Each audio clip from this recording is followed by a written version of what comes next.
নোটৰ গোটেই বিষয়টোৰ ক্ষেত্ৰত যদি আমি দেখিছোঁ, এইটো এটা প্লেন কনস্পিৰেচি আৰু ইয়াত বহুত বিদেশী ৰাষ্ট্ৰৰো হাত আছে।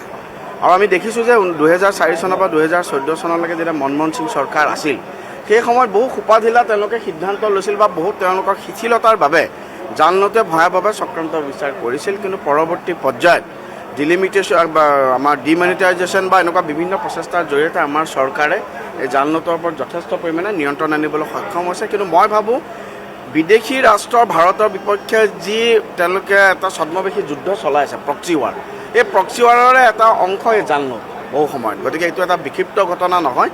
গতিকে এই ক্ষেত্ৰত আমি ভাবোঁ যে চৰকাৰে খুব সঠিকভাৱে সিদ্ধান্ত লৈছে, খুব কঠোৰতম সিদ্ধান্ত লৈছে আৰু এই ক্ষেত্ৰত চৰকাৰে খুব জিৰ' টলাৰেঞ্চ লৈ পেলাই অনাগত সময়ত সিদ্ধান্ত লয়। মনমোহন সিঙৰ সময়ছোৱাৰ এটা প্ৰসংগ চাওক, মনমোহন সিঙৰ দিনত আপোনালোকে দেখিছে যে 2004 চনৰ পৰা 2014 চনলৈকে ভাৰতৰ 10খন ডাঙৰ ডাঙৰ চিটিত 18টা বোম ব্লাষ্ট হৈছিল। These are fact and figures.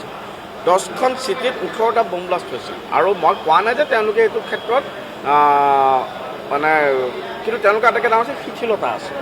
সন্ত্ৰাসবাদ যিটো আছিল, সন্ত্ৰাসবাদৰ বিপক্ষে চৰকাৰে মনমোহন সিঙে যুদ্ধ কৰিব যায়, ছোনিয়া গান্ধীয়ে কয় যে মুছলিম কমিউনিটিৰ ওপৰত এটেক কৰা হৈছে।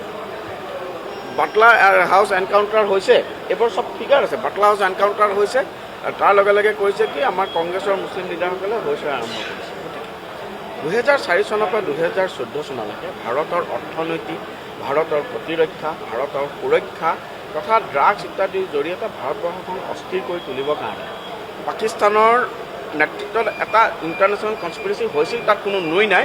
আৰু তাৰ মূল মনমোহন সিং চৰকাৰখন তাৰ ক্ষেত্ৰত খুব এটা দুৰ্বল নীতি গ্ৰহণ কৰিছিল, সক্ষম নীতি গ্ৰহণ কৰিব পৰা নাছিল। কিন্তু পৰৱৰ্তী পৰ্যায়ত আমি দেখিছোঁ যে মোদীজীৰ নেতৃত্বত ডিমনিটাইজেশ্যন কৰিলে। তাৰপিছত আপোনালোকে যদি দেখে ওৱান বাই ওৱান আজিৰ দিনত নক্সাল, মোটামুটি নক্সাল মুভমেণ্টটো আমি নাইকিয়া কৰি দিবলৈ সক্ষম হৈছোঁ। আৰবান নক্সাল আছে, আৰবান নক্সালকো বহুতক ধৰিব লগা হৈছে। আৰবান নক্সালসকল যিসকল আছে তেওঁলোকৰ মুখা বহু সময়ত খোল খাইছে। গতিকে এখন ৰাষ্ট্ৰৰ বিৰুদ্ধে যুদ্ধ অকল মানে এক্সটাৰ্নেল ফ্ৰণ্টত নহয়, ইণ্টাৰনেল ফ্ৰণ্টতো হয়।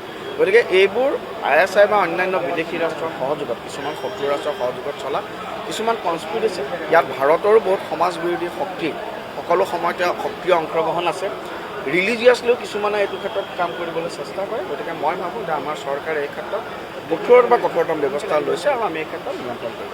চাওক, মই এই বিষয়টো অলপ বেলেগভাৱে আঁতৰি পেলাই কৈছোঁ যে এটা সময়ত যেতিয়া পাকিস্তানৰ নেতৃত্বত জেনেৰেল জিয়াউল হক আছিলে, আমি সেই সময়ত কৈছিলোঁ তেওঁলোকে যিটো অপাৰেশ্যন টোপাক বা সেই সময়ত লৈছিলে, সেই সময়ত আমি কৈছিলোঁ যে ভাৰতক অস্থিৰ কৰিবৰ কাৰণে জাল নোট বা ভাৰতক অস্থিৰ কৰিবৰ কাৰণে ড্ৰাগছৰ ভয়াৱহ প্ৰচলন তেওঁলোকে কৰাইছিল। কিন্তু ইট ৱাজ এ প্লেন কনস্পিৰেচি।